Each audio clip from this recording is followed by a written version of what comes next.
All right, we're live. Welcome everybody to the latest episode of Monday Night Live. 10 Horse Monty and special guest Dennis Berhorst. Let me see who's all on here before we get started. All right, got a few people showing up already. Tom's been on here for quite a while. He says he is at the lake. He got in the boat today, and he's got bass thumb and bass palm. So that is a good problem to have. Yes, it is. Yes, it is. Bradley Clark here. He says he fished the Ozarks the last 10 days, still catching them under the ramps of the docks, shallow. Few on the points, but mainly under the docks. And dang, was it hot last midweek. Man, it was definitely hot last week.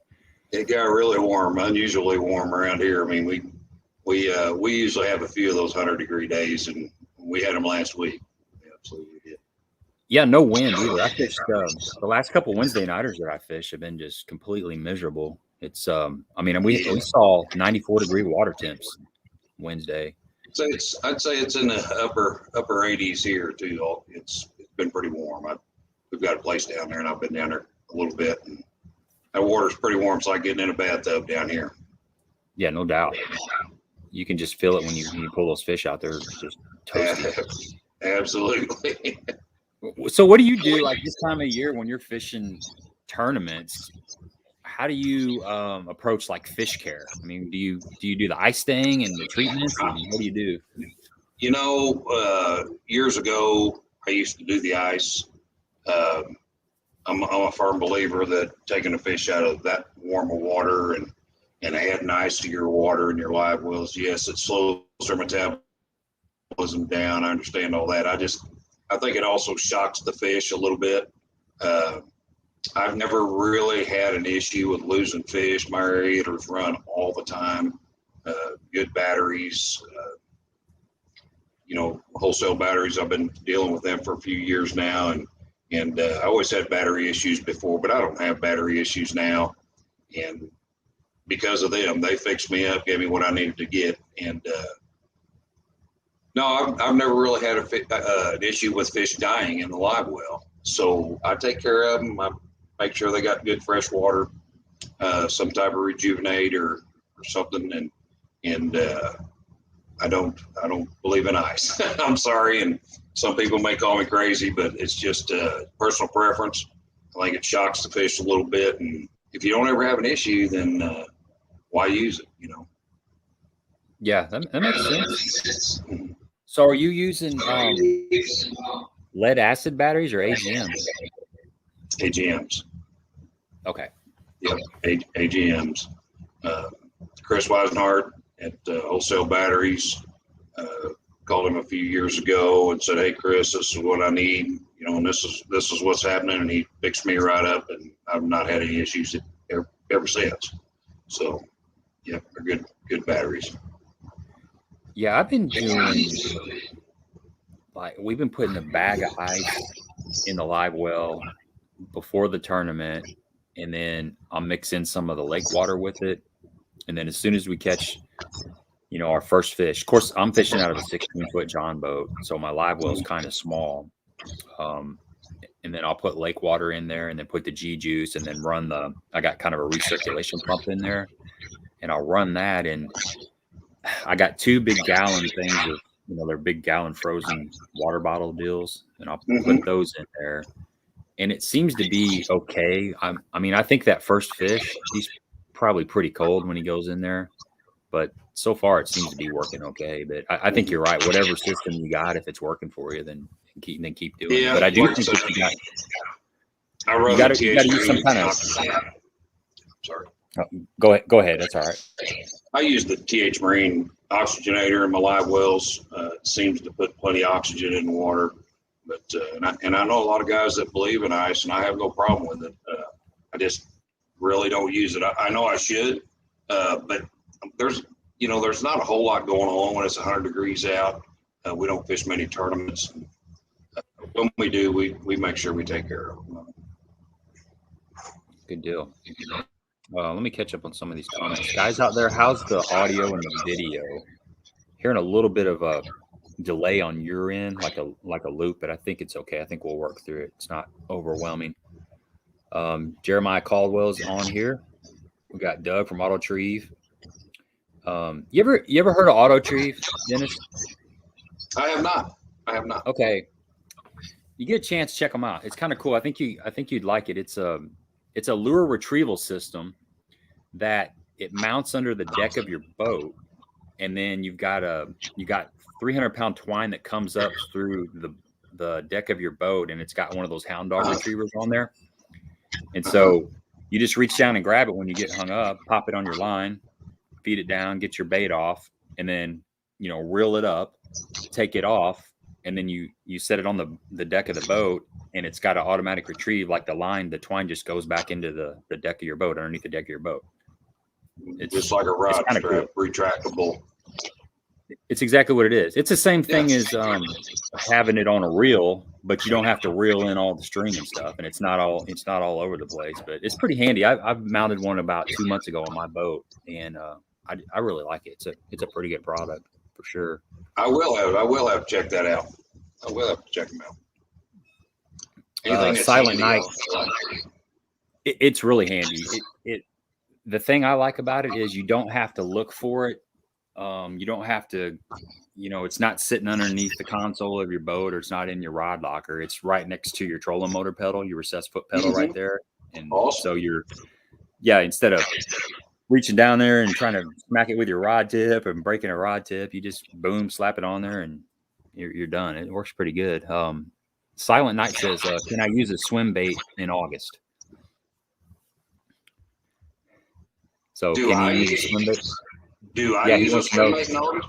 Yeah. Absolutely. Yes, a big jig and a swim bait. Okay. Absolutely. So what's your big swim bait of choice? I like throwing a Zoom swim bait. I put it on a 3/4 or 1 ounce head. Just a Zoom 6-inch swim bait. That's my preference. There's a lot of swim baits on the market. This is just one of my favorites just because of the action. But I throw it in a big jig most of the time, and a crankbait some. But for the most part, it's a big Zoom swim bait. Yeah, I like that Zoom swimmer too. I don't fish a swim bait enough. Actually, I used to fish it a lot more when I was fishing Kentucky Lake a lot more, but that Zoom swimmer's a good one. Yes, I like the action of it. Let me scroll through some of these comments here and get caught up before we take off on this. Got John Hanley on here.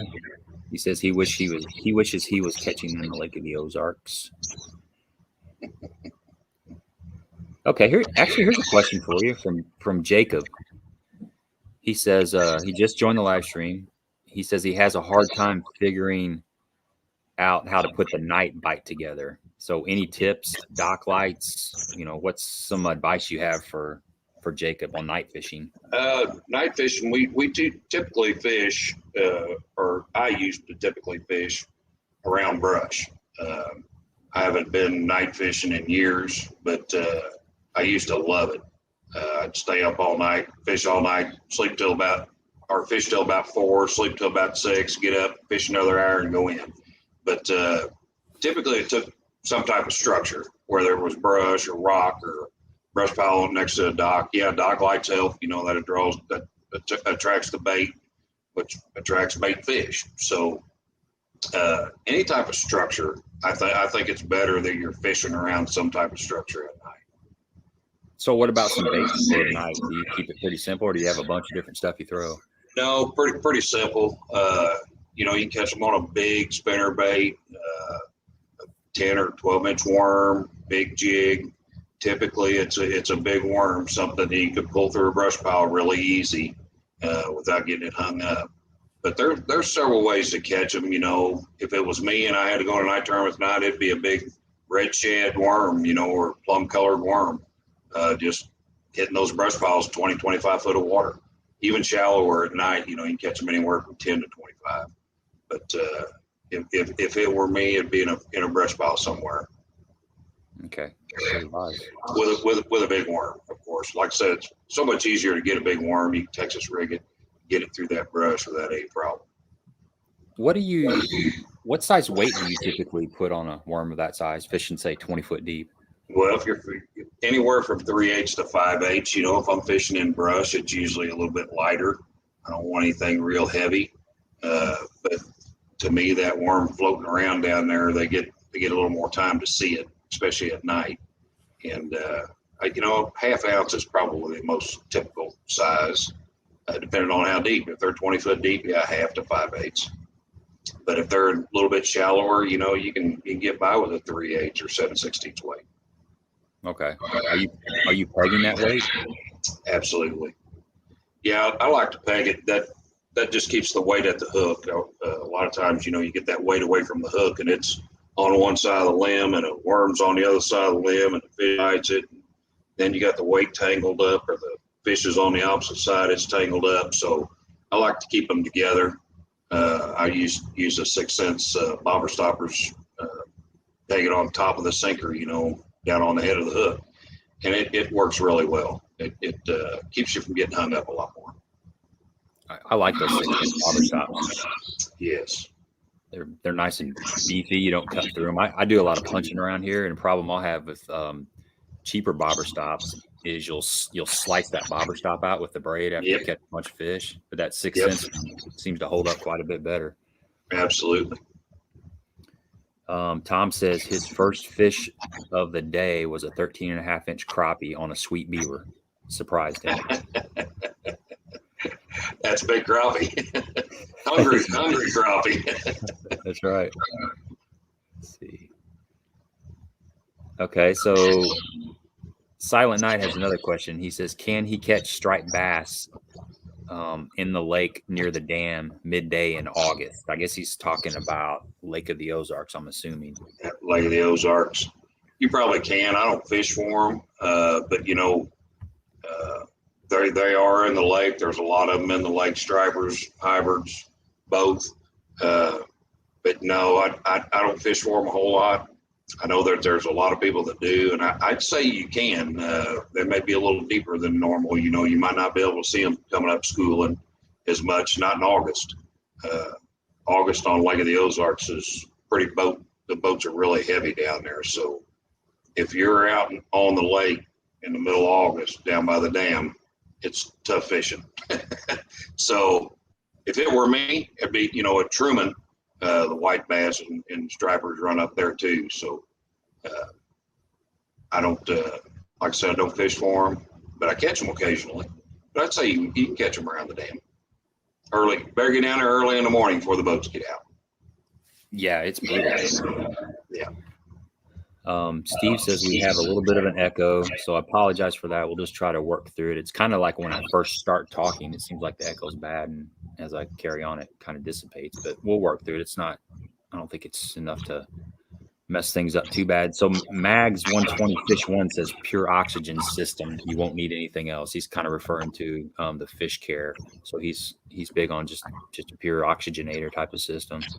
Mm-hmm. So before we go any further, we're going to be doing a giveaway here before too long. And you guys that were on here last week will know how the giveaway works. If there's people that are new on here tonight, I'll kind of fill you in. So before the stream went live, me and Dennis discussed a number. I asked him to pick a number between 1 and 200, and he picked that number, and I wrote it down. So sometime during the stream, I'm going to reference a question or something that's related to Sasquatch. So when you hear something that's in relation to Sasquatch, that is when you, in the comment sections, guess a number between 1 and 200 to win the prize pack. And we're going to be giving away some Hawgz Custom Baits stuff. It'll probably be just a sampler pack. And then I'll have a couple jigs from Cumberland Pro Lures to give away. And still waiting on Bag 5 Baits to send me some product. Mike's so busy down there. I'll have to get on him and see if he can shoot me up a couple crankbaits to give away. He makes some pretty quality stuff down that way. Yes, he does. I have some of his baits also. He's an artist, man. Yes, he is. He's very good at it. He can paint just about anything you want painted, and you'll be happy with it. Mm-hmm. Let me check these comments again real quick. So while I'm looking at these comments, I'd like to talk a little bit about just you, like growing up. You're from Hawgz Summit, Missouri. Is that your hometown? Were you born and raised there, or are you a transplant? I was born and raised in Jefferson City, Missouri. My parents are just from a little town, Westphalia, just southeast of there. But I was born and raised in Jeff City, and yes, I live in Hawgz Summit, which is just 6 miles north of Jefferson City. And I've been up here for 30 years. So kind of settled in this part of the country, and not too far from the lake. We have a place at the lake also.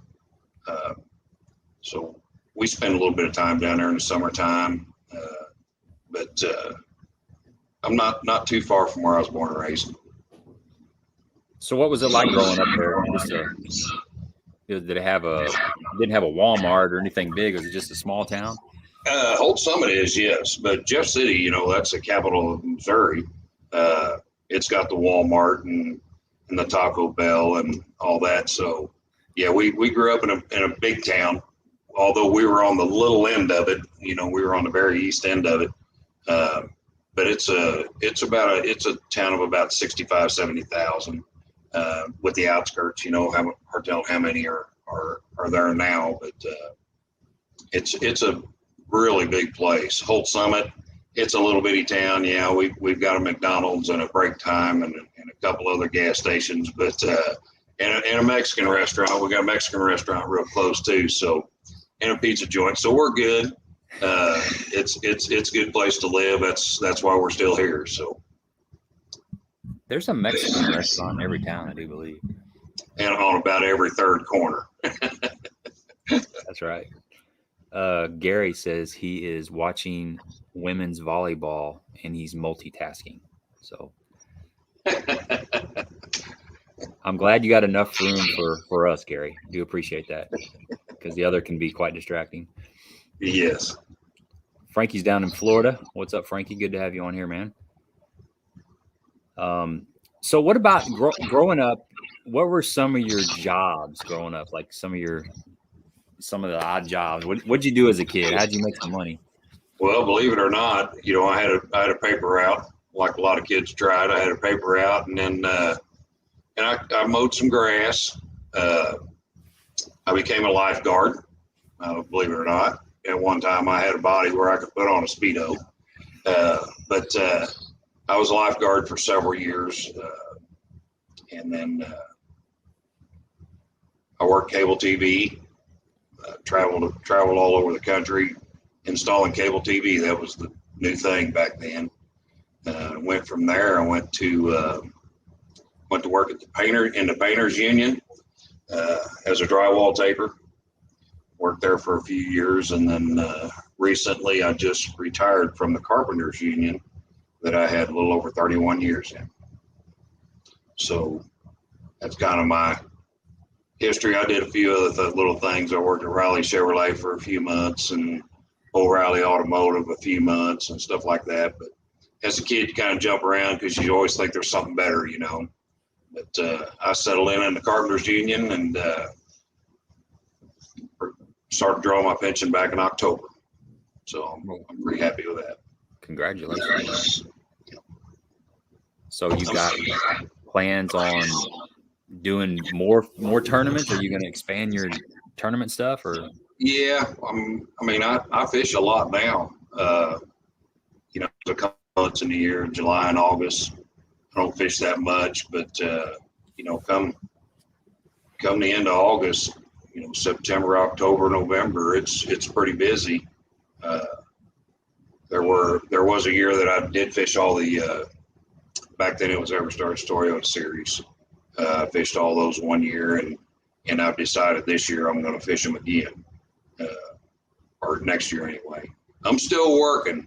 I am drawing a pension, but I am still working. I'm only 57 years old, and I think I can work a few more years. So I'll probably work a few more years. But yeah, I'm gonna start fishing a little bit more. Absolutely. Let's see. Silent Night has another question. He says, can you use a 7/16 ounce swim bait for largemouth bass and striped bass during the day? Yes, you can definitely throw a 1/2 ounce swim bait around for largemouth just about any time of the year. just got to get out there and find those suckers and be patient and put it in That's their the face. thing. You got to find them. If you find the food, you're going to find them. So Here's a question from Brock. He says, "Do you have some blooper stories about Marcus Sikora?" Marcus is probably going to be a guest on here one of these days. He needs to be. I don't want to start that because I'm sure he's got a few bloopers to tell on me. So, no, Marcus is a good friend of mine, great fisherman. Known him a long time. Told the story the year he won the All-American. I told the story at Bassin Bob had a banquet down here for him, and we were telling stories. And I said, Marcus all of a sudden showed up. He was a lot younger, and it was a long time ago. And he all of a sudden stood up, started kicking our butts down here at Lake of the Ozarks. And we were kind of looking at each other, go, who is this young kid coming down here catching 23 pounds on a buzz bait, and kicking our butts? But we've got to know him. We became really good friends, and he's a really good guy. I'd jump in the boat with him anytime. He just never invited me. Yeah, you don't want to burn any bridges, but you never know when he's on the other side there. That's right. That's right. You got to play a little defense sometimes. That's right. So you got boatwrx in here. Let's see here. Okay, here's another question for you. Dennis wants to know, what's the biggest fish you've caught this year, and how did you catch it? Caught a 7-pounder. I think it was over 7 pounds, 7.1 or 7.2. At Lake of the Ozarks on a spinnerbait. It was an Anglers in Action tournament. I think it was Anglers in Action. I'm sure it was. But had a 7-pounder. I think we had 23 pounds that day, and we still didn't win. So they were biting the spinnerbait pretty good. My partner and I, Roger Fitzpatrick, we had a really good day that day. Caught a lot of fish, caught a lot of good ones. So that's the biggest one I've caught this year. 7.4, 7.3 or 4. I don't remember what it was. That's a good solid one. That's a good one. We were just talking about it moments before I caught that fish. Roger said, "Come on, D, catch one that when I put it in the net, I say, how big is that sucker?" And it wasn't 5 minutes, and I caught one like that. So that all worked out. Do you know Haley Berhorst by chance? No, don't know her. Never heard of her. Well, she says hi, Dad. That's my daughter. She's in the other room. They're watching it live in there. She's your IT specialist? No, that's my oldest daughter. Well, Haley could probably do it too, but yeah, that's my support group. They usually travel, anytime we go to the All-Americans or any place like that, the whole family goes. So that's my support group. Yeah, talking about calling your shots there when you're with Roger. I was fishing last week with a buddy of mine, and we were saying, okay, 3 more casts, and on that 3rd cast, we'd hook a fish, and then we'd have to start over. And we did that. We did that until I finally said, okay, this is it. I'm done. This is my last cast, as I was taking the fish off, because it was one of those deals where I should have probably left about 20 minutes before that, and we just kept catching fish. And you got to cut yourself off sometimes. You get in trouble. It's hard to leave. Hard to leave them biting. Yeah, that's right. Do you have a special boat to put brush out? Yeah, we are part owners of a pontoon. We haven't used it a whole lot, and that's a big thing. I mean, we really need to get to work on that. I've been saying it for the last couple of months, and I need to get down there and get some more piles in. With electronics nowadays, you can probably find all the piles you need to fish, and you wouldn't have to work so hard at putting them in. But once again, there's those little spots that, have been fishing for 20 years or 25 years, and there ain't much left there anymore. They kind of need to be replenished. But typically, we usually throw a hook on it and just drag it out there where we want it and drop it, But yeah, I need to put some more brush in. Don't do it as much as what I used to. So, no, we don't have a special boat. We're, like I say, we're three-way partners with another guy, and it needs some work. So anybody that wants to donate any wheels or rotors or anything like that, I can, I'll take those donations. There you go. So is there a certain kind of wood you like to use for those brush piles? Not necessarily, you know, sycamore is probably one of the better trees. But it doesn't really matter as long as it's you know, it's got plenty of limbs on it. I like something thick, you know, but no certain tree. Sycamores, if you can find them, you can't just run around and cut trees down on people's property. So you got to, you know, if it's laying on the bank, yeah, it's probably fair game, drag it in the water. But or we move some stuff around too. Hooked to a lot of things and put them where we wanted them, you know. So we appreciate everybody putting brush in. We might move one or two of them now and then. Little relocation. A little location program, yeah. We're getting a lot of good questions tonight. This is great. Tom wants to know, what is your jig of choice size and color, and the color of trailer? It just depends on what I'm fishing. If you're talking about a big jig and you got a little stained water or even clear water, an Okeechobee Crawl is hard to beat. Some green and sapphire blue in it. In trailer really doesn't matter to me. I use several different ones. Just an Omega, black, you know, sapphire blue and green. Okeechobee Crawl jig is basically what I use, 3/4 or 1 ounce Omega. But there's some different trailers I put on. Anything that's got some movement with the tail. Strike King, you know, they make a good one. And the Structure Bug. Structure Bug's probably the one I throw the most of. But there's so many different trailers out there. Like I said, I don't like anything that doesn't move. I want some action in the tail. Sometimes you can get by with throwing a half-size brush hog on it, you know, if they want something big and bulky. But for the most part, my favorite colored jig is Okeechobee Crawl or black and blue. But if the water's really clear, you know, brown, any kind of Ozark Crawl color that's got brown and green in it, that's an awful good bait anywhere you go. I think you can use it anywhere in the country. But for the most part, that's it. Omega, Okeechobee Crawl, what I use 90% of the time. Keep it simple, man. It's all about fun. Keep it simple. I mean, like I said, I'm not saying I don't have every color under the rainbow in here. I've got a box in here I can't hardly pick up full of 3/4 1 ounce jigs.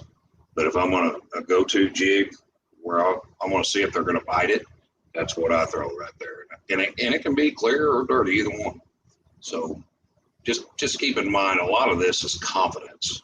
Mm-hmm. It's not what you tie on. It's confidence that something's going to bite what you just tied on. If you don't have the confidence in it, you're going to change jig every 6 or 8 or 10 casts because you're not getting a bite.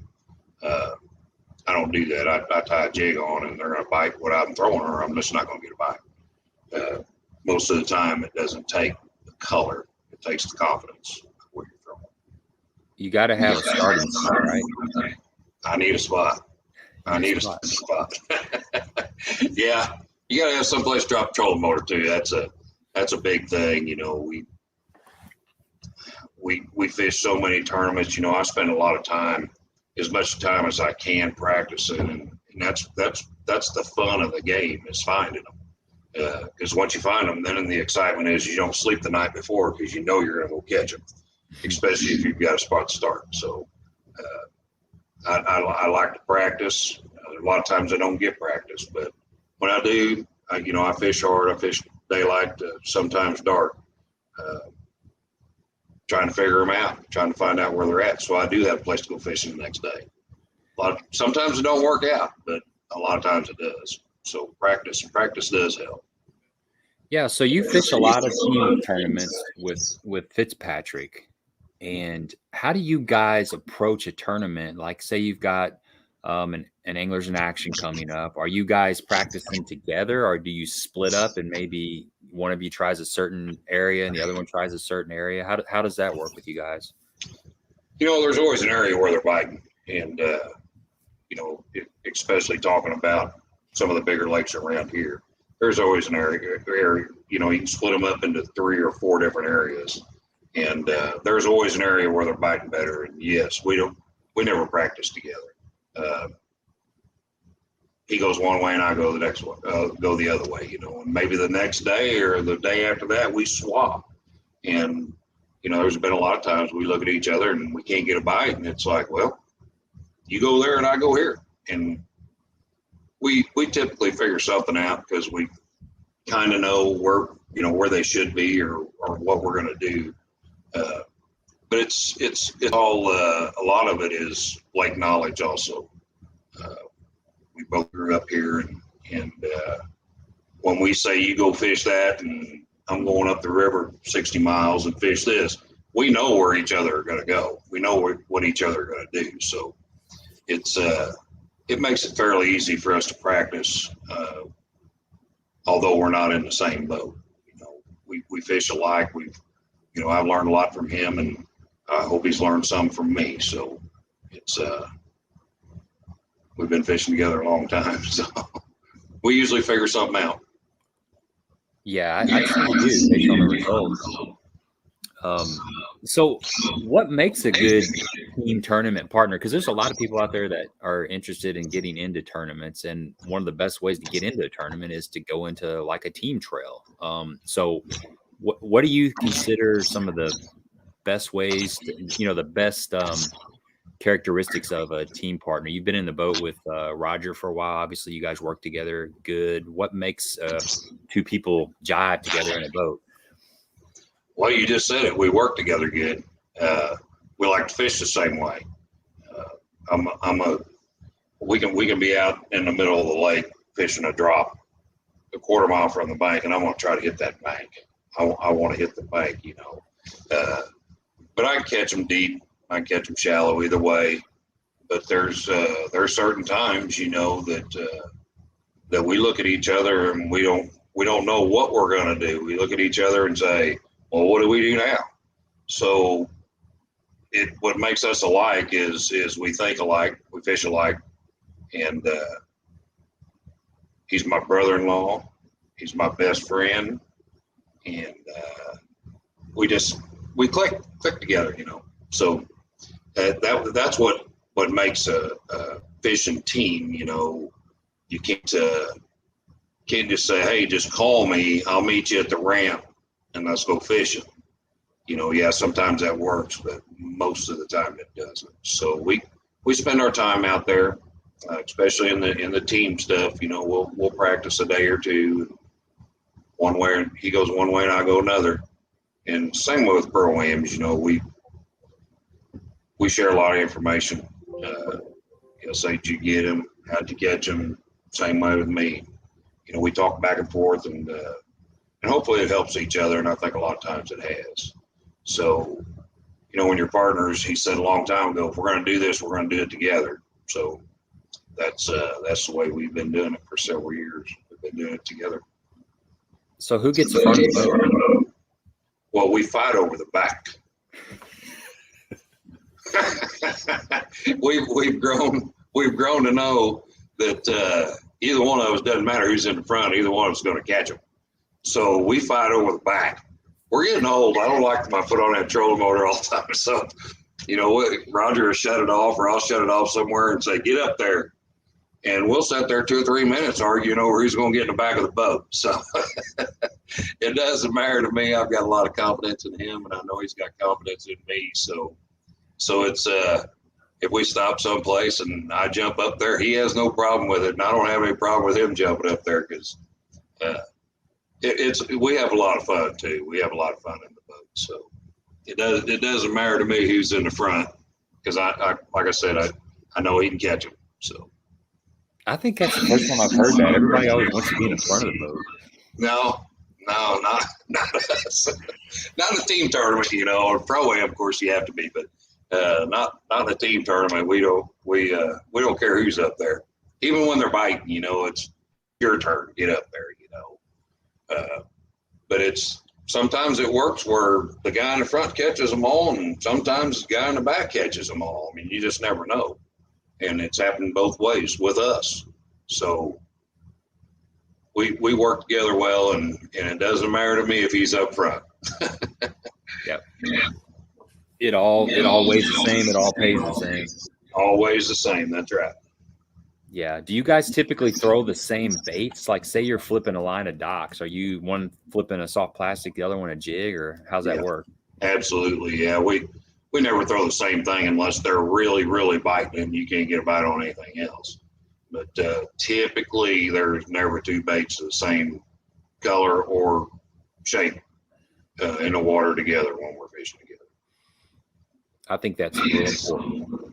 With I'm the same way with my tournament partner. We typically try to be throwing something different until we figure out, you know, what's going on. If we figure out what's going on, and Absolutely. then we kind of double down on it. Let me check these questions here real quick. I got to show myself some love. Larry Lee said he just started fishing the old monster thanks to THM, which is this guy, and it has become one of his favorites. It's hard to beat an old monster. It's a good worm. Oh yeah, I've been around a while too.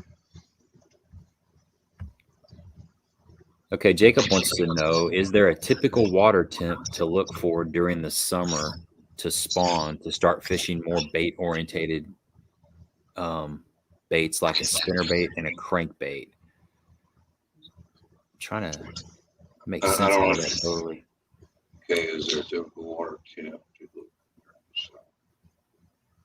to spawn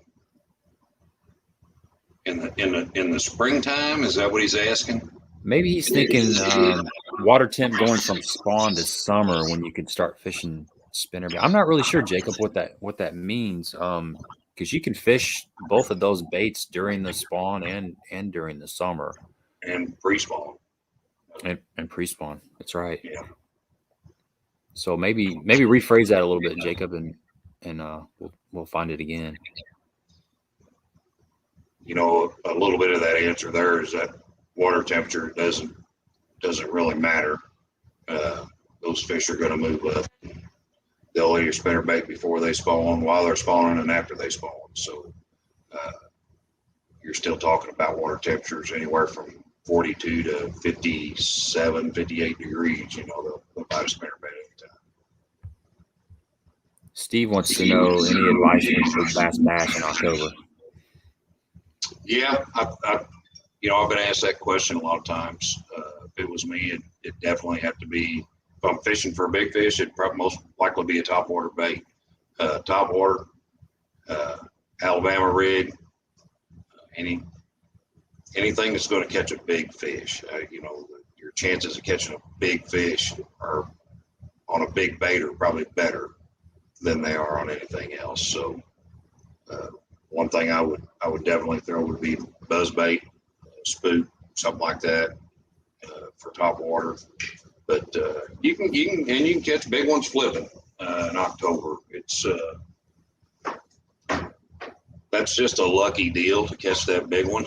They've never let me fish it, but that's a lucky bite. That's a one lucky bite, and you can catch it either way. You can catch it shallow on a boat dock, flipping a little jig or a little worm, or you can catch it on top water. You can catch it 30 foot deep. But if it were me, I think I'd be throwing a top water more than anything, just to catch a bigger fish. Yeah, it's a unique tournament. It really doesn't matter how many fish you catch. You're just looking for that one bite. That one bite. That's the big thing. Stephanie wants to know, and I was kind of going to touch on this. So you started getting into fishing probably as a kid, and then it kind of morphed into tournament fishing. She's wanting to know, when did you get into fishing the BFLs, or like what were the steps? Did you do a bass club, and did you co-angle? I did fish a bass club. I fished a buddy club here in Jeff City. It was Capital City Bass Masters or whatever it was. Started with a friend of mine that I worked with, and we fished that club, for a couple of years, and I fished a few tournaments on the Osage River. And the more I got to fishing, the first paycheck I got, that usually means you're hooked, you're in, you're going again. So started fishing the Osage River a lot. Fished it a bunch, more than I did the lake. And then as I got a little bit older and got a little bit better boat, I moved on up to fishing the lakes.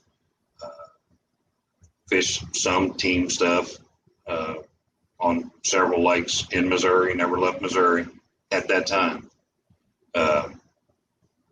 Moved on up into fishing. Back then it was Red Man, back in the Red Man days. And it was a boater on boater draw.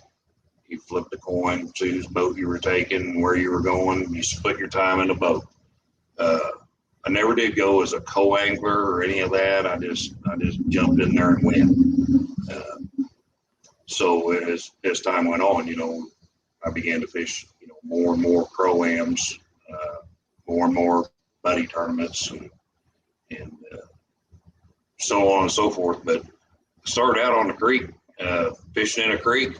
Fished on the Marys River down here in Osage County. My dad we'd grab a 5-gallon bucket and a handful of worms, and we'd go catch dinner. And it was bluegill and little bitty catfish or whatever we caught. That's what we ate. So that's how I started fishing, was with my dad. So, but I've like I said, I've been blessed, and I've always had a good family support me, and just kept going. Been very successful and blessed to be that successful, with all the sponsors and everybody, working with me. It makes a big difference in what you do in this industry. So been very blessed. Yeah, that's the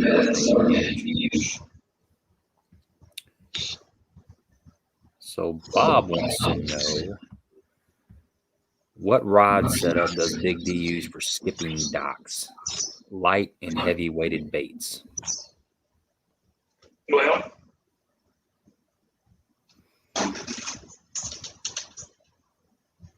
it's 7.4 St. Croix Legend X.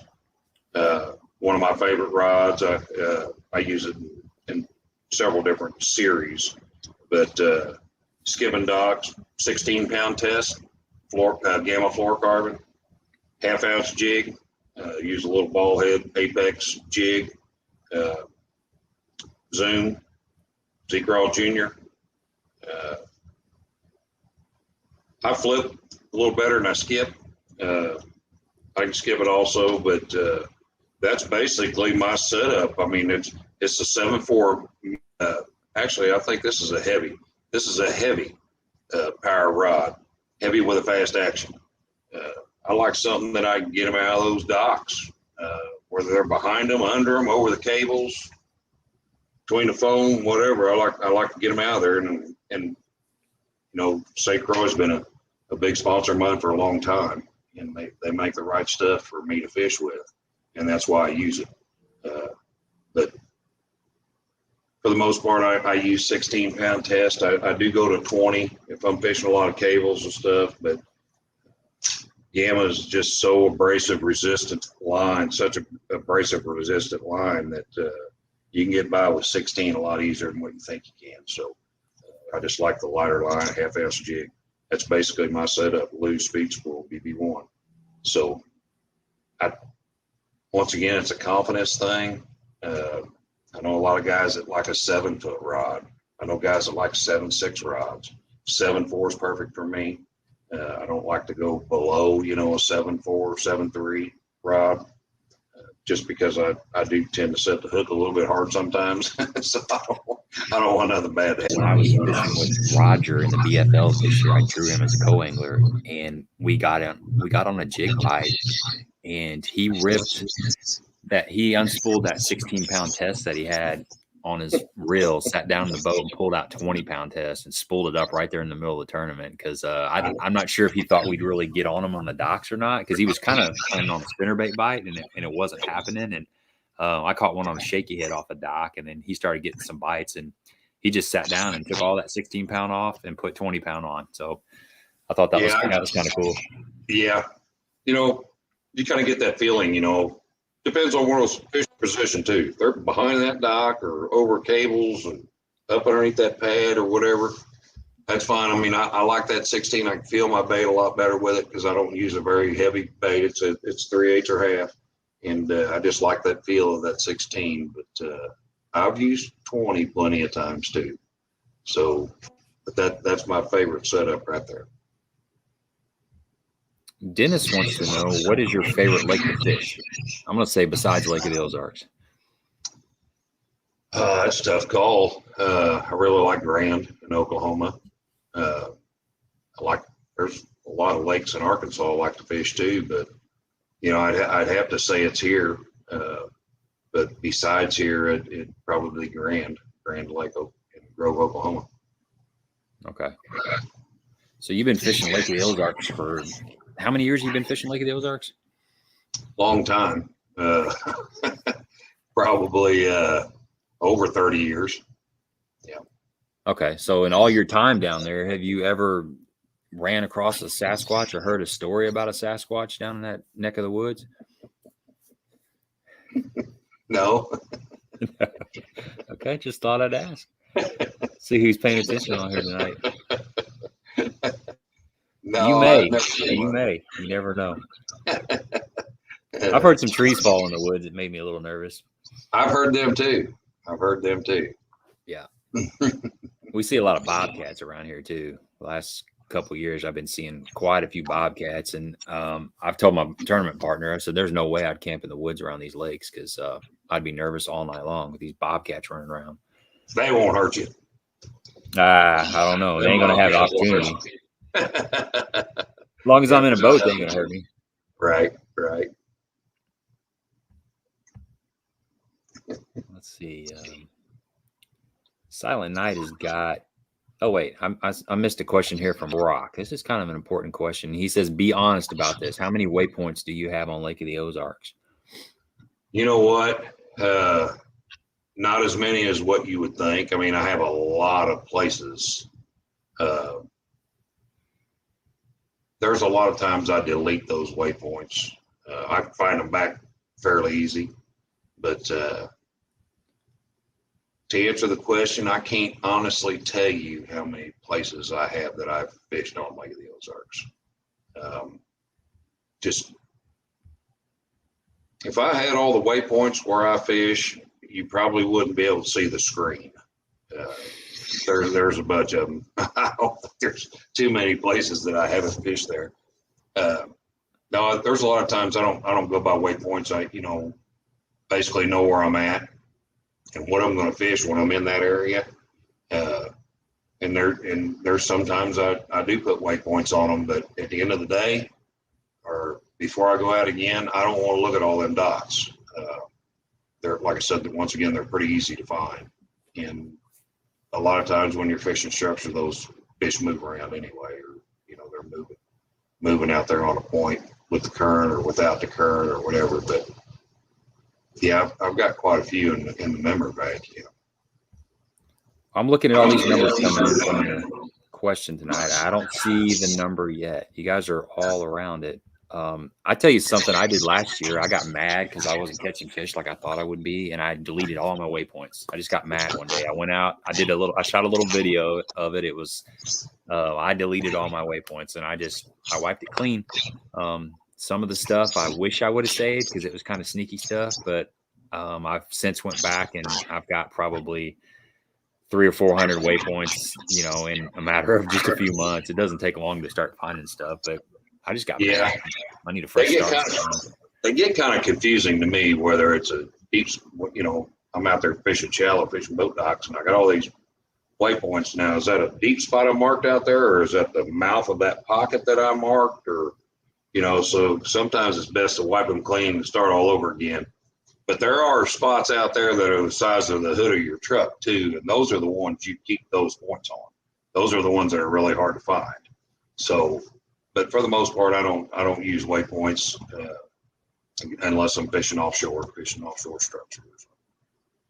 Well, if I ever do that again, I'm going to sit down and take a deep breath first, and then I'm going to go in and just manually remove the ones that I don't want. You know, another thing that happens is people move those brush piles and they're not there anymore. And you're like, okay, I haven't checked this waypoint. I don't even remember what it was. And you go over there and you're like, there's nothing there. I know there had to be something there. I wouldn't have marked it. It's gone. Yeah. Delete it. That happens. And it's not just people moving them. You know, if you don't have enough weight on them things, that current will move them around too. It doesn't take you can put a lot of weight on one and the current can move it. So you got to be careful where you put them and how much weight you put on. I'm looking at these numbers. I can't believe nobody's guessed it. Guys are all around it. My vision's getting blurry. I've been watching them go through there too, and I haven't seen it yet either. Oh, we got a winner. We have a winner. Phil Meyer, congratulations. And this is funny. Phil has been trying to guess. He's been trying to win this prize even before we made. Phil Meyer that guessed that. Philip Meyer. Is there somebody before that?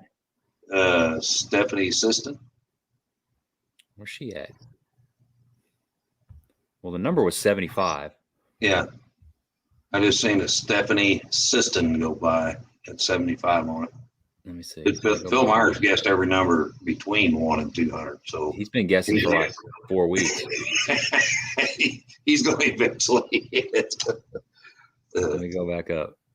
This is kind of challenging. I see Stephanie right there. Who was first? Well, she had 79 and 76.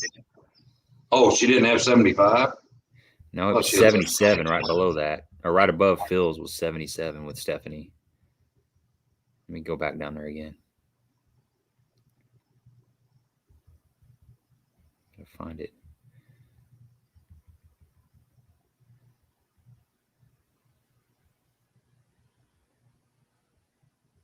It's about to make me go blind.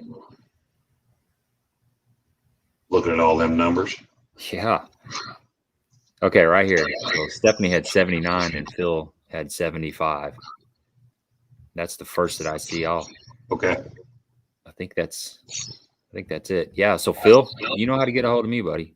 I will be in touch, and I may actually be able to hook up with you and just give that stuff to you. So congratulations, you're going to get some Hawgz Custom Baits, and you're going to get some Cumberland Pro stuff, and we'll get that to you ASAP. I'm sure you probably already got some Hawgz stuff.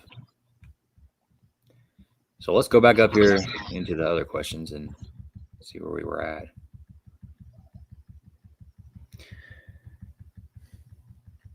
Okay, so I saw a video you posted on Facebook recently about deep cranking.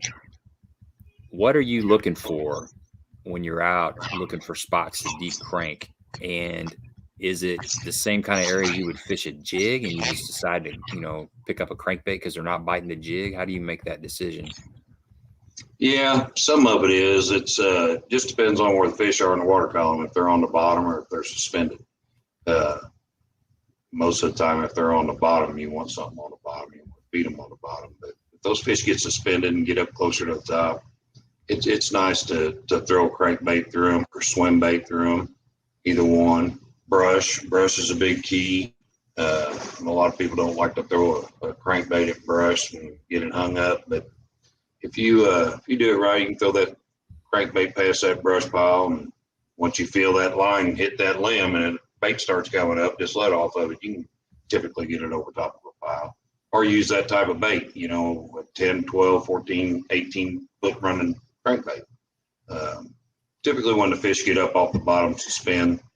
That's the way I like to catch them on a crankbait. Right. We got whitewell fishing on here. That's good to see you, buddy. It has been a minute. It's been a long time. If you left questions and I didn't answer them, leave them again, because when we started, when I sent out that question, all these guesses pushed everything off the page and I can't get back up there. So we lost all those questions. Let's see here. Oh, Phil says he wants to give it to Stephanie. So Phil is conceding his prize pack to Stephanie, which that's cool.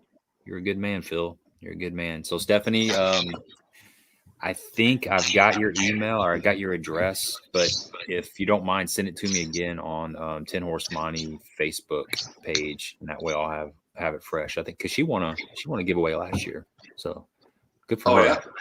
Yeah. Oh, here's a question from Bob. What is your go-to baits under tough conditions this time of the year? Man, that's a good question because everybody kind of struggles in the middle of the day this time of year. Yeah. Once again, that would have to be,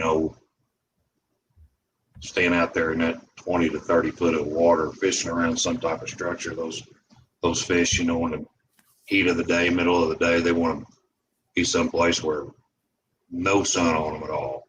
They're going to crawl on a brush pile or under a rock or a ledge or whatever out there. It would have to be a jig or a big worm, and fishing it slow, or even a Carolina rig. Something that you can fish really slow. The fish are going to be real lethargic at that time of the day. And with the boat traffic this time of the year, doesn't matter what lake you're on, you're going to have some boat traffic, and that typically pushes them a little deeper. So I would say it would have to be 20 to 30 foot deep with a 1 ounce jig, 1 ounce Omega jig. Put it on the bottom and move it slow. Most of the time they want it fast, but if it's dog days of summer, hot, no wind, put it on the bottom, move it slow. Once again, I like a big 10-inch worm. A 10-inch worm works the same way. They don't like that thing really nosing around down there. Put it on something light. You can throw it a 3/8 or a half. Even when it's down there that deep, bait just kind of floats around. That worm floats around down there, and they like that. They like that slow presentation.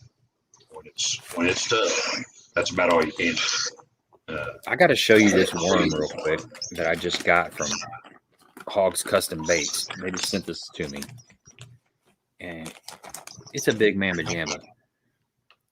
Okay, so that's the top of it, but then as you get to the end of it, it's got a big old paddle tail. I think it's pretty cool. I haven't thrown it yet, but is that a 12-inch or 10-inch? It's about a 10-inch. I'm thinking. It's not real super fat, but I just thought that kind of spade tail was something different. Yeah. If you got a little wind current blowing around down there, I can see that thing really, having a lot of action. Old paddle tail worm. Yep. Old school, man. That's right. Keep it simple. Let's dive into. We got a couple more good questions here, and I want to dive into that summer to fall transition because that's not too far around the corner, and everybody likes to stay in front of the fish. But before we do that, we got a couple more questions here. Doug from Trieve wants to know: have you ever fished Wapello? I have not. I have not fished Wapello. That is, I've heard a lot about it, but I've never been there. You'd like it. It's right up your alley. You're a shallow guy, and it's got a lot to offer up shallow. Yeah, I like that. I like the idea of that. I just soon catch them shallow. It don't take near as long to reel them in that way. So I like just to catch them shallow. Here's a great question. Bob says, what are your best tips for BFL co-anglers? We're always wanting tips from the guys in the front of the boat. I can't really say I've ever had a bad angler in the boat with me. They do always ask a lot of questions. I try to answer them to the best of my knowledge. I don't know if it's right or wrong, but it's what I believe. So the best way to catch fish behind a guy, especially if you're really target fishing and your boater is hitting every 3 foot, he's flipping a jig. So you're thinking to yourself, well, if there's a fish there, he's going to bite whatever he's throwing and he's going to catch him. I don't have a chance to catch one. That's not true. Put your shaky head on. A shaky head with 8-pound test line. I've had my butt kicked so many times out of the back of the boat with a guy back there with a spinning rod. To me, you really want to pay attention to what the guy in the front of the boat is doing. If I'm flipping a black and blue jig, you don't want to flip a black and blue jig. Flip a brush hog, flip a little 8-inch worm, something. You don't want to fish the same thing that I'm fishing. You want to throw something different, just to give them a different look. Hey, say sometimes you may want to throw a black and blue jig behind me, and that's fine. Maybe the second time he sees it, he'll bite it. But once again, I think the chance of you catching fish, the year I won the Ever Start down here at Lake of the Ozarks, my co-angler didn't have any at noon, and he finally and I was fishing boat docks. He was getting disgusted. He said, "How am I going to catch a fish behind you?" And I said, "Put a shaky head worm on, and when I go around these docks, just drop it on the bottom and drag it behind the boat. You're dragging it underneath that dock." And he did. He ended up catching 4 bass that day, and he won the co-angler side. But he didn't have nothing at noon. You got to have confidence in what you're doing, and just because the guy in front of you is flipping every square inch don't mean you can't flip it right behind him and get a reaction bite. And that's what it's about, is putting it in front of the fish at the right time when you catch them in the right mood. But you gotta have confidence in doing that. So my best advice is don't get stressed out over it. Just fish the way your boaters fish. Fish the way I'm fishing. Just fish with a different bait, you know. And I think that gets a lot of guys sideways, you know. I've had co-anglers call me and on Fridays and go, "Man, I hope we ain't fishing boat docks." And it's like, why not? Why can't we fish boat docks? And he said, "Well, I won't be able to catch nothing." Yeah, you can. Yeah, you can. You know, once again, we can go back to looking at a team tournament. There's been times where Roger or whoever I'm fishing with team tournament catch more out of the back than I do out of the front. I mean, it's just the way it is. So don't get discouraged about fishing out of the back of the boat. Just most of the time it's knowing who you're with, you know, and you know he can catch him. He's going to be around some fish. So fish to your ability, fish to your strengths, fish behind him, and you're going to catch fish also. I really think so. That's great advice. And even a lot of times in those coves, there's brush out in the middle of the cove. If you're back in a cove that's not super, super deep and your boater is really nosing in to stuff, you can fish out of the other side of the boat and put a big jig on or something, and every once in a while you catch a fish. Absolutely. You know, bed fishing, I'll be fishing for a bed fish and fan cast out the back of the boat. All them fish ain't up there on the bank spawning. They're still coming in, going out. Just fan cast out there, out of the back of the boat. You don't have to be fishing for that fish on the bed that I'm fishing for it. You know, you can catch them out anywhere. So don't get disgusted about that either. I mean, a lot of guys at bed fishing time, they're like, "Man, I hope he ain't sight fishing." Well, there's a lot more fish out there than the one that he's looking at on the bank, you know. So keep that in mind. There's more fish in the sea. You can catch them out of the back. Yeah, and you can throw a wacky rig too. You know, something that falls super slow. Absolutely. Give him a little different look. So here's a question from Winning Edge Fishing. He wants to know, do you still fish with Jerry McCutcheon? Heck of a fisherman as well. I haven't fished with Jerry for several years. Jerry, I still stay with him when I go to Truman up there. I fished with him 1 year, I think, 1 or 2 years, and then we kind of fished a tournament here and there together. But Jerry's a good friend of mine. I've known him a long time. One of the nicest guys you'll ever meet, and he can really catch them. He is a legend in this area by far. Him and Jamie Edge both. We talk about him all the time. Remember when it took both of them to carry that sack of fish up there? You know, it's one of those two guys. They just they're up in their 70s now. So, but they're still fishing. They're fishing as much as I do. He goes 3 or 4 times a week. So, no, I haven't fished with Jerry for years, but we still stay in close contact with each other. Good deal. Larry, he says he needs some of those worms. You can get a hold of Hawgz Custom Baits on Facebook and see if they've got any of them. It's brand new. I just got them the other day, so I don't know if they've actually got them for sale to the public, but I'm sure they do. So there's a few more questions on here, but I want to, before we get much further into this, I kind of want to talk about that summer to fall transition and when do you start looking for that? What do you notice changes and it makes you say something's not the way it was yesterday? Oh, I'd say most of it's, time of the year, September, October. Even in August, they'll start moving a little bit, but I don't know if it's as much water temperature or time of the year as it is food.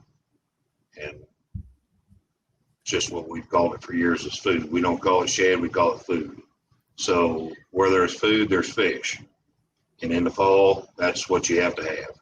That's what you have to follow.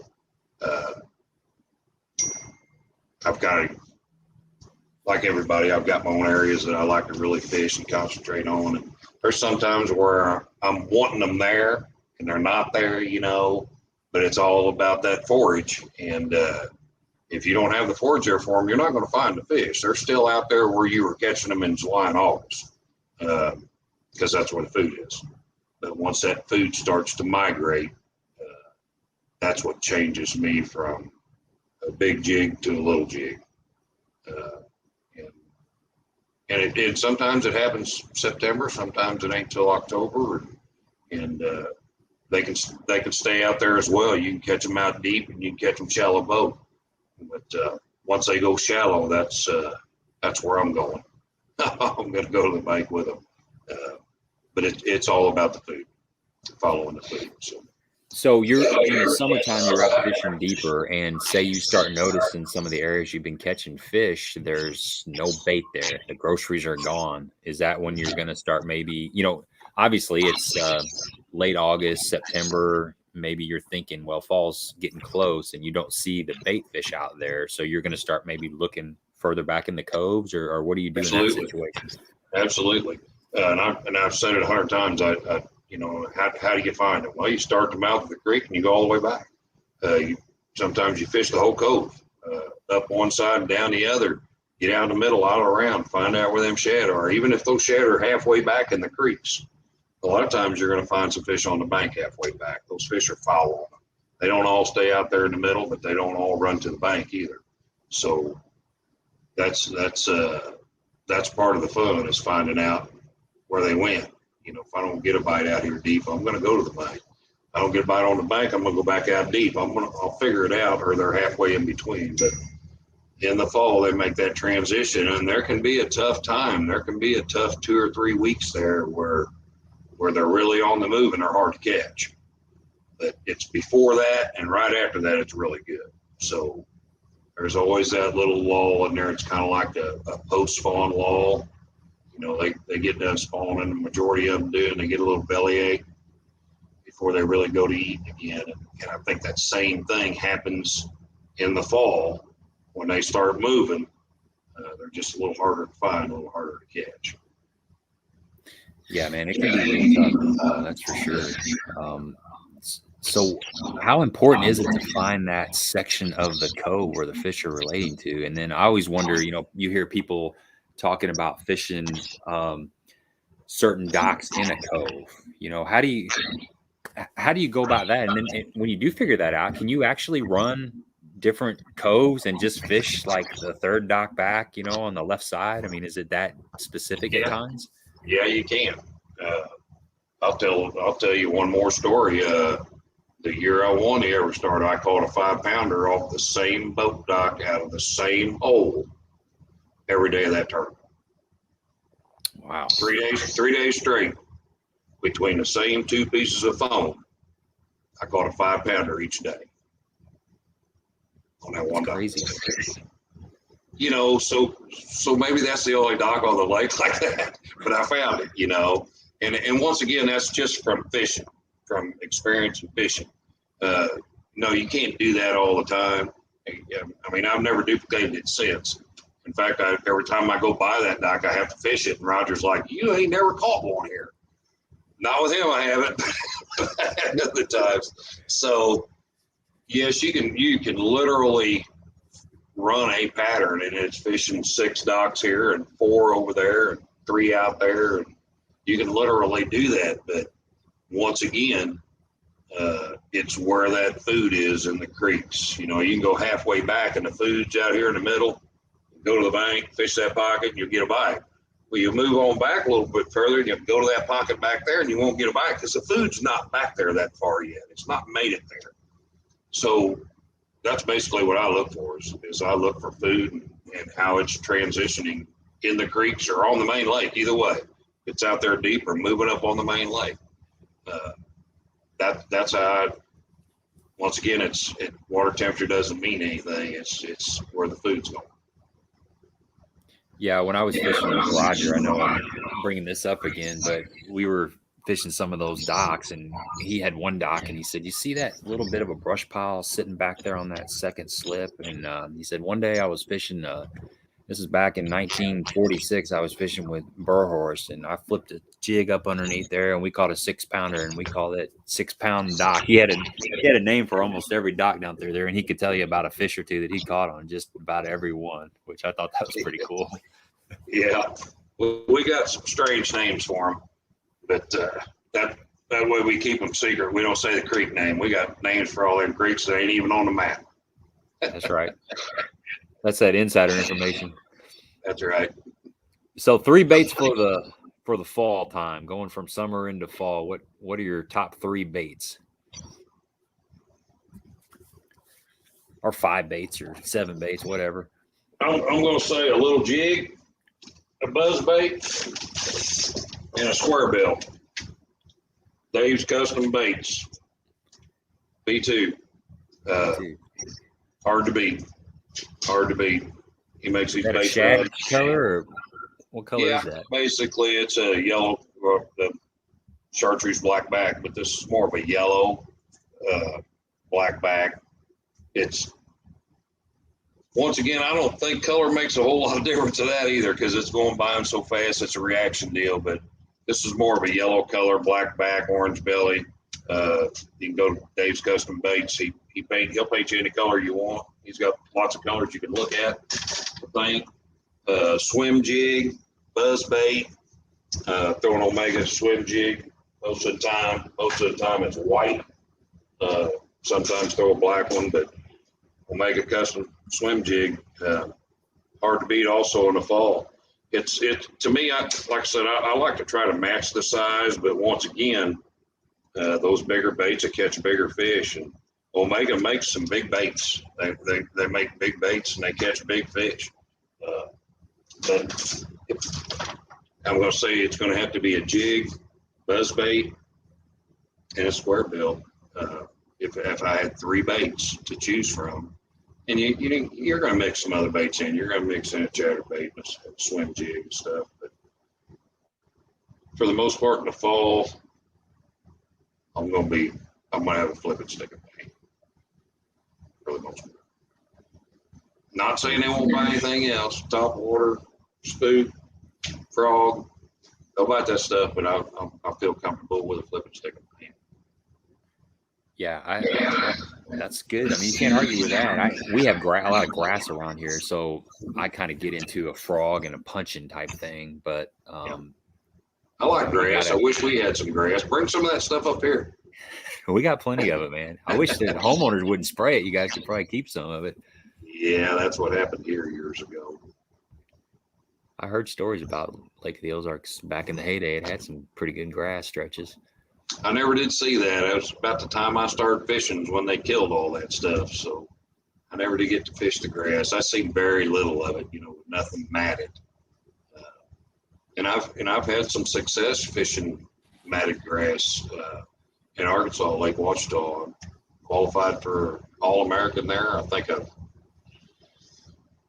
Hamilton, fished several All-Americans there. Regionals down there. I like fishing in Arkansas. They set up the way I like to fish too. So Lake Hamilton has grass. I didn't know that. Not very much. There's a couple creeks down there that's got grass. Now, if you go way up that river up towards Ouachita, there's a lot of grass in that. What's coming out of Ouachita grows in that river. But Ouachita's loaded. The gray's got a lot of grass in it. Been there several times also. Can you imagine how many fish would be in Lake of the Ozarks if it had grass? Unbelievable. No, I can't imagine. It's already got plenty of fish. It's loaded now. Let's touch on a few more of these questions here. Frankie Spicer wants to know, this is a question that's, I'm curious to see what your answer is on this. What's the key to getting sponsors when you're new to tournament fishing, when you're fishing the BFLs? The main thing is you got to go after it. They're not going to come to you. You have to go after it, and notoriety will get you some of that. But sponsorships is about product. It's about selling product and promoting product, not necessarily selling, but promoting it. So if you're good at promoting, that's what they're wanting. But notoriety, once people get to know you, yeah, everybody wants to give you something. Hey, use this product, and I wouldn't knock anybody's product out there because they all make good stuff. There's a lot of good product on the market. The best way to go about it is you have to approach these companies. And, if you don't do that, you'll never know. Get online, and most of them have a pro staff section in there where you can apply for 50 off or 75 off or whatever it is, and you can apply for it. That's how you start. And as time goes on, some deals get better, some deals go the other way. It's just part of the industry. But I've been fortunate. I've got a lot of good sponsors. That's helped me a lot along the way. And it's really hard to do, without some of these, because you can save a lot of money. But you have to approach them. Like I said, they're not going to come to you. There has been some that come around, but for the most part, get out there and go after them. Tell them what you can do. Get your resume made up and send it to whoever you're interested in being with, and go from there. That's how you have to start with it. Yeah, and I think there's something to be said about if you do decide to go to college, which is pretty common nowadays. A lot of people that are getting into tournament fishing, they plan on having a career in tournament fishing, get a degree in some type of a business degree or something where you're comfortable in front of people talking and promoting some sort of social something degree. I don't know what you exactly would call it, but just be comfortable with talking to people. Marketing. And marketing. Yeah, there you go. Thank you. That slipped my mind there. But something like that is a way to promote yourself. Just have an idea of what you want to do and go after it that way. If you're wanting to get serious about actually making it a career, and you may not be the greatest fisherman, but you can still promote products. And if you take that bait and you start believing in the product, that's the easiest product to promote. Something that you've had a lot of experience on the time on the water in your hand. Like, for instance, St. Croix rods. It's easy for you to talk about them because you fish with them and you have a lot of confidence in them. Versus if somebody said, "Hey, I want to give you $100,000 a year to promote, Joe Blow's custom rods or whatever." Well, I mean, that's good money, but you don't really have all the years experience in it. And I guess what I'm saying is a product that you really believe in and that you've got some time on the water with is a product that's a lot easier to promote. But Correct. For whatever that's worth. Right. It'll come. It does mean a lot to have something that you have confidence in. This game's got a lot of confidence to it. Confidence bait, confidence rod, confidence spot. Mm-hmm. Boat, motor, you got to have confidence in what you're running. Been with Yamaha for ever and a day. Got this new Caymas this year. I love it. Was with a Ranger for 17, 18 years, something like that. I think I had my first one in 2001, but this Caymas is an awesome boat. I'm not afraid to hold it on the floor and go where I need to go either. So how you were fishing out of a Ranger for a long time. How is what are some of the differences in the Caymas and the Ranger? Are there some similarities, or is it a completely different boat? There's some similarities in them. They both ride good. They both run good. This boat that I've always, when I first seen it, saw it 3 or 4 years ago at an event, Bassin Bob's event down here. Good looking boat, and I decided to go test drive one and got interested in it and ended up with one. So I can't say anything bad about Ranger. They're a good boat. Took care of me for many years. I just made a little change last year, and I'm happy with my change. This is a really nice boat, and very happy with it.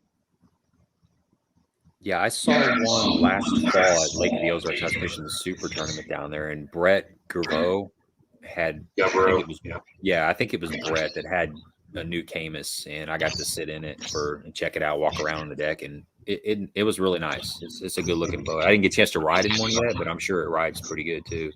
Yes, they do. They ride really nice. Which model do you have? The CX21. Okay. You almost got to have a 21-foot boat down there in Lake of the Ozarks. It's a little tough around docks probably, but. Yeah, not really. I mean, 21 is usually a little bit slower in the water. It's not near as fast in the water when you're moving around them, but I can still get in and out of them with a 21 footer. If I can get it in there, I can back it straight out. So. Robert says, do you catch yourself fishing memories at times? Man, we all kind of do that.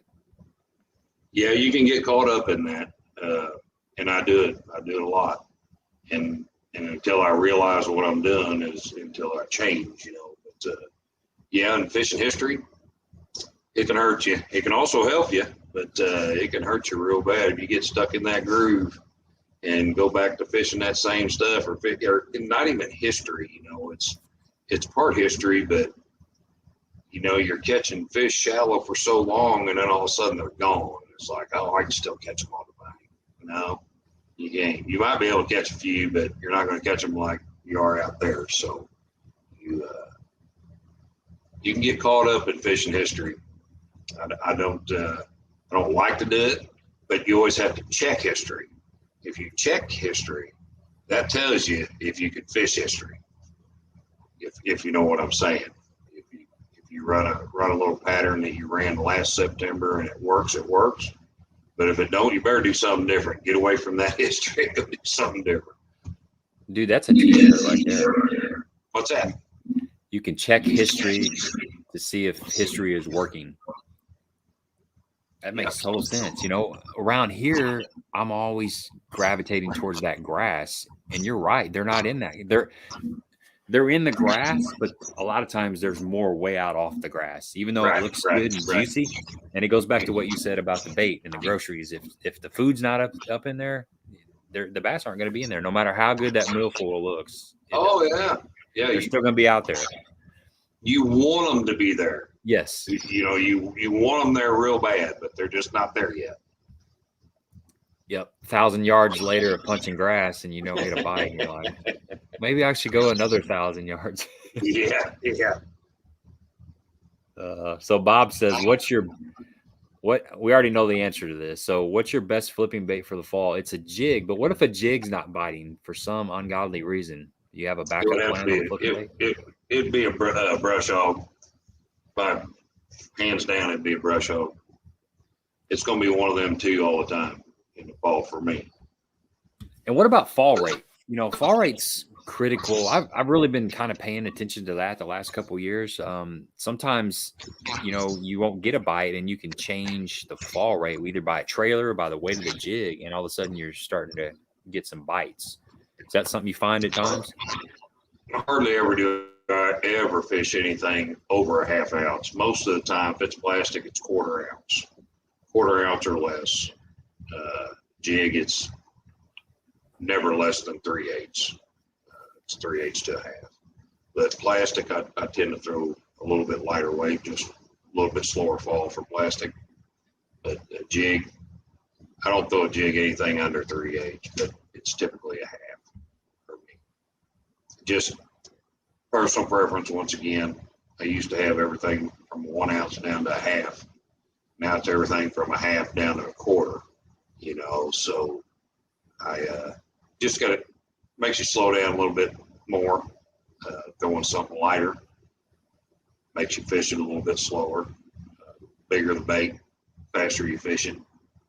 So I like throwing something small in the fall time, and you can actually fish it a lot easier than you can a big bait, big bulky bait. I like to lay it in the water a little more wet than a 5/8 or even a 1/2 ounce jig. If you're fishing open water, but if you're trying to get it in tucked in somewhere, something really light works better for me. You get hung up a little bit less too, I think. Yeah, absolutely. If you're fishing, around brush or whatever, but the way for plastic with me. So let me ask you a few more questions before we wrap this thing up. And guys, if you got any more questions out there, get them on there. This has been great. There's been a ton of really good questions. Everybody's been very interactive, and appreciate you guys jumping on here and participating. One way I will say to support the channel, give me a thumbs up, and subscribe to the channel if you're new on here. I'd really appreciate that, because we're doing all this for free. Dennis is sharing his time with us, and that's one way to say thanks, is to check out the products that we've been talking about, and subscribe to the channel, and go check out Dennis's Facebook page. So what has changed on Lake of the Ozarks in the last 10 years? That's kind of a broad question, and I mean based on fishing. Are you still catching fish the same way you always have, or have you seen some sort of change, or you have to make different decisions every year? Or is it the same old, same old? I think the biggest thing that's changed the fishing on any lake, especially here, is the Alabama rig and forward sonar. That's the biggest change that's happened on this lake, or any lake, I think, in the last 10 years. The Alabama rig was the biggest change that you'll probably ever see, besides the forward sonar. But bait-wise, it would be that. Boat traffic has picked up a lot. It's not going to get any better. It's going to get worse. They're still building houses and condos like crazy down here. But I don't know if there's ever been a really big change water-wise. The last few years, 4 or 5 years, they've been running a lot more water. We've been getting a lot more spring rains, so the water's up and running more longer in the spring. But as far as the fishing, there's a few new techniques out there on how to catch them. But I think if you've got the right electronics, is gonna help you a lot too. It's changed the game. It's changed all over the country. But that's the biggest thing that's changed Lake of the Ozarks in the last 10 years, I think. That's huge. I mean, you nailed it. If I was to pick two things, both of those have had a huge influence on fishing. I mean, there's tournaments where, especially in the winter, where if you're not throwing a rig, you're fishing you're probably not even going to get a check. It's just the way it is. And same thing with that forward-facing sonar. That's absolutely. Now, if you're not looking at them with a forward-facing sonar, throwing an A-rig at them, it's probably going to be a beat again. So, yeah, that's probably two of the biggest things. Besides that, Lake pretty much fishes the same it has for the last 30 years. Boat traffic is getting really bad, though. But it's, like I said, once again, it's 2 or 3 months out of the summer where it's really bad. You can go fish early or maybe go fish late. I just like to be off the water by noon or so on the weekends, because it gets pretty rough out there. Yeah, I drew old Pete Winters in the Table Rock DFL, and he showed me how the A-rig and live scope work hand in hand on those those treetops out there in deep water. It's pretty impressive. Works, don't it? Yeah, I only lost 3 A-rigs that day because I couldn't see what the heck I was doing. Standing there in the back of the boat trying to fish standing timber with an A-rig it's kind of challenging. Yes, it is. Let's see here. Got a few more comments here. Stephanie says the A rig is illegal in Illinois. Stephanie, I think you can fish 2 hooks in Illinois, and there's several lakes. I know Kincaid, Lake of Egypt, I believe Rend, and I think there's 2 more lakes where you can fish the 5 rig A rig. But unless they made some kind of change this year that I don't know about, you can still fish 2 hooks, and I think Missouri is 3 hooks. Yes. And most of those tournaments, you can have a couple of dummies, on the top part of that rig, and then your 3 hooks are going to be the center and the bottom 2. Okay, yeah, Tom's explaining that to Stephanie. So a couple more questions here. I always like to know what's the craziest boat ride you have ever been? I mean, I'm sure being on Lake of the Ozarks, you've had some crazy stuff happen, but have you ever just been out there and you were like, I don't think I'll make it back? The worst one was on Kentucky Lake. And that was, like I said, way back in the Red Man days. I ran south. We came out of Moores there, and I was going to Blood River. And about halfway there, it was so bad that morning I should have never went. I can tell you that. I didn't run the boat side. I went to the barge side. I went to TBA. Were you at the dam? Where'd you put in at? Moores. Moores. And I was going to go south, and the wind was blowing straight out of south. It wasn't pretty, because I still remember it plain as day. After I took about 3 of them over the bow, I couldn't see over the next wave to see the next one. So I didn't know what was on the other side when I was going over, and scared me to death. That was probably the worst day I've ever had in a boat. The other time would have been on Darnell in a regional down there. But to me, the scariest thing in a boat is not being able to see over the next wave, because you don't know what's on the other side. So that's happened to me a few times, and that's not any fun. I've never had any real bad experience. I've never had any kind of wrecks or anything like that. I always try to be very careful and always wear my life jacket. You just got to be safe out there. It's never you that you're worried about. It's never yourself you're worried about. It's always somebody else. So you got to be really aware. Boat ride wise, I really can't say that I've had any bad experiences. Of course, I broke a few trolling motors and stuff like that, But a couple years ago, I brand new Ghost, and I hadn't used it that much. I had that sucker on high and hit a log and broke it in 2, and that was in the first 10 minutes of the tournament. So, that's some unfortunate stuff like that. But for the most part, I myself and any of the people that I fish with, Roger or any of them, we really watch what we're doing. We're trying to be careful out there. I don't know if Roger told you about that rock flat that we got stuck in the back of one of those coves in that first BFL. Did he say anything to you about that? He probably didn't. Was that where was that here? As Lake of the Ozarks. Well, No. Skeeters are pretty heavy boats, and we got back in there fishing really shallow, and we got hung up on this. There was some shallow rock in the back of this cove. I know where you're at. And we were rocking. I was sweating. I mean, my calves were cramping up. It took us about 15 minutes to rock that sucker off that rock. We got it off of there. Yeah, I know where you're at now. Yeah, don't go there when the water's shallow. And well, go there, but pay attention. Don't go that far, huh? Don't go quite that far.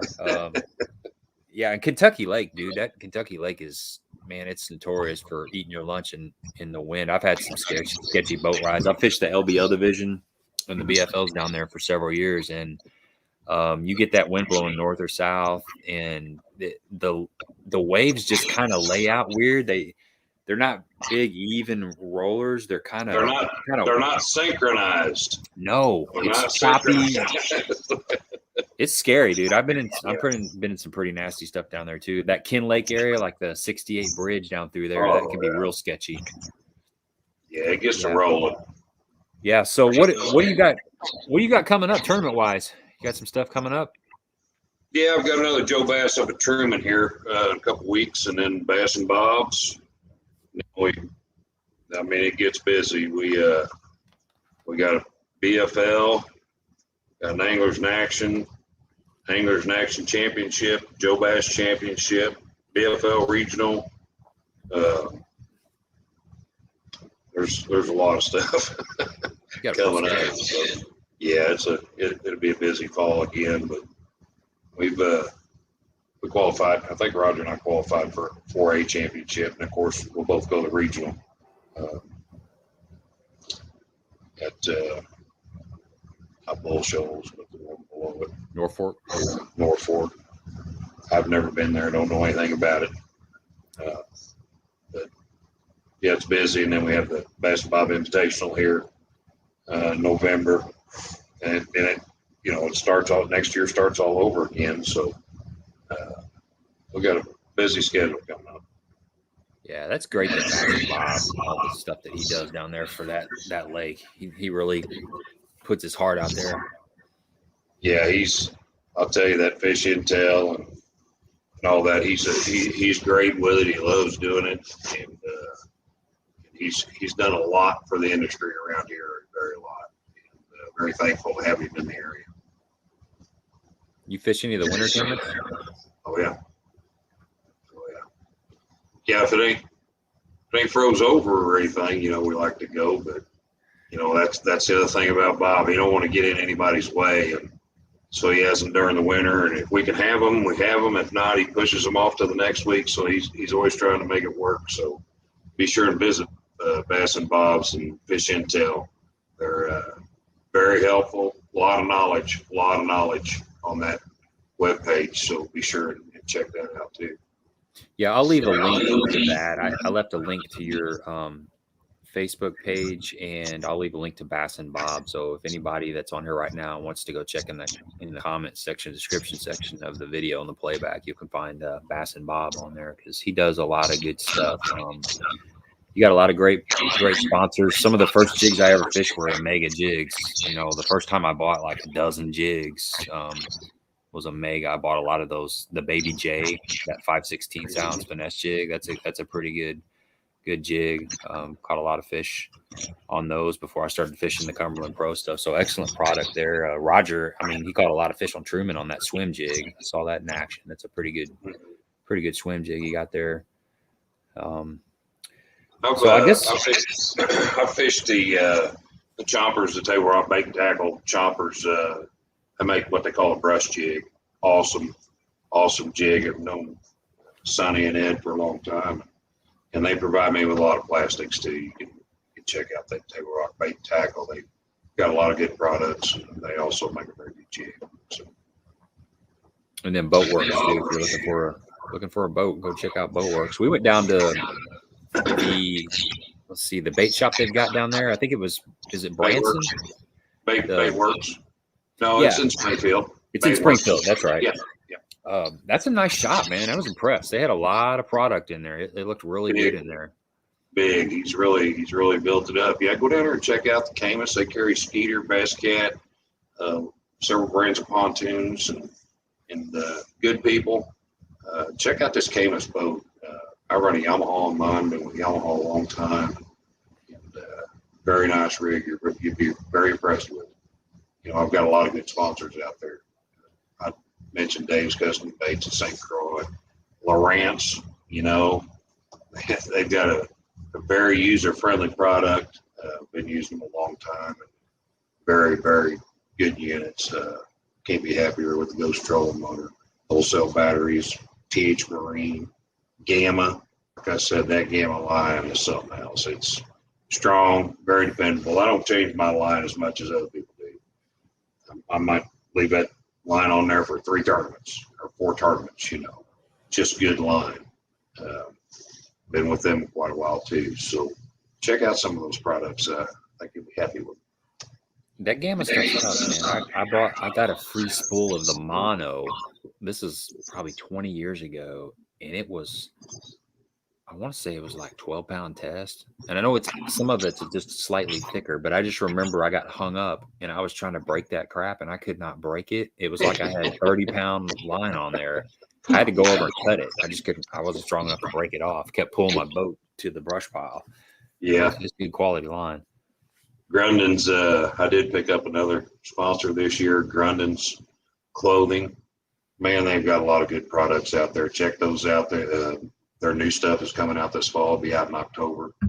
You can also pick up Grundon's clothing at Baitworks in Springfield. They do stock the Grundon's now, and they have a big supply of it. So get by there and check out the Grundon's sportswear also.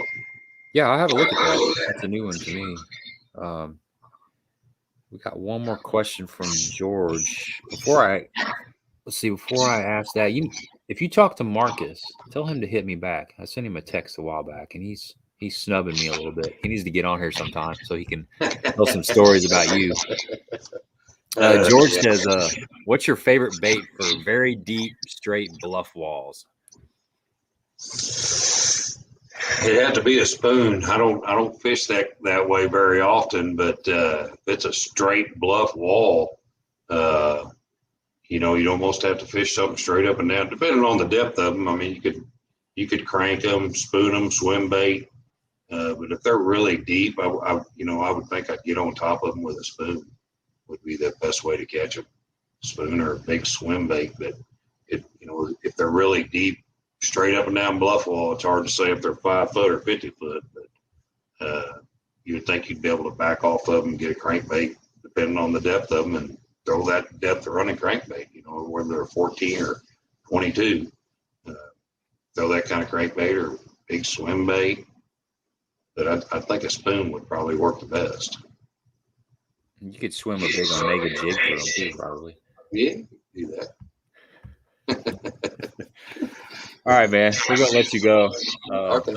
Thanks so much for spending your evening with us. It's good to get to know you, man, and a lot of good content. I'm gonna go back tomorrow, listen to the playback, because when you're doing this, you kind of miss out on some of the details and the juice. Mm-hmm. But yeah, once again, guys, everybody out there, thanks for sharing your evening with us and jumping on here. A lot of great questions, a lot of really good questions tonight. Hope you found this interesting and lots of good content on here. So we will do this again next Monday. Don't know who's going to be the guest. You never know. I'll kind of let you guys know on Thursday. Marcus, I think there we go. Marcus is going to be on here Monday. So no, I'll reach out again. I'm trying to get. I really like talking to you guys down there at Lake of the Ozarks. I hear your names and it's cool to meet you personally, but it's also cool to kind of spread some of the stories and the fishing knowledge to like the Southern Illinois and Southeast Missouri area, so people in this area can get to know you too. So it's cool that you're sharing your time with us. So that's it, man. We're going to shut this sucker down. Have a good evening. And I might see you down there in September. I'm coming down there to fish that BFL at Lake of the Ozarks. Yep. I'll be there. Yep. Okay. If I see you, I might stop in there. Okay. I'll look for the nice sharp Caymas boat. Yep. It's wrapped up. Got big Grundons down the side and fishing intel, Bassin Bob's. Go by and check out Bassin Bob's. I think you'd be happy with it. He's got a very good following down there. He's got some of the best guys on the lake, and they do the round table talks. You can learn a lot of stuff on those round tables. And he gives out free donuts and coffee in the morning. That's right. And hot dogs in the afternoon. And hot dogs. You can't beat that. So, all right, Dennis. I'll talk to you later, buddy. Gabe, talk to you. Thank you. Okay. Bye-bye.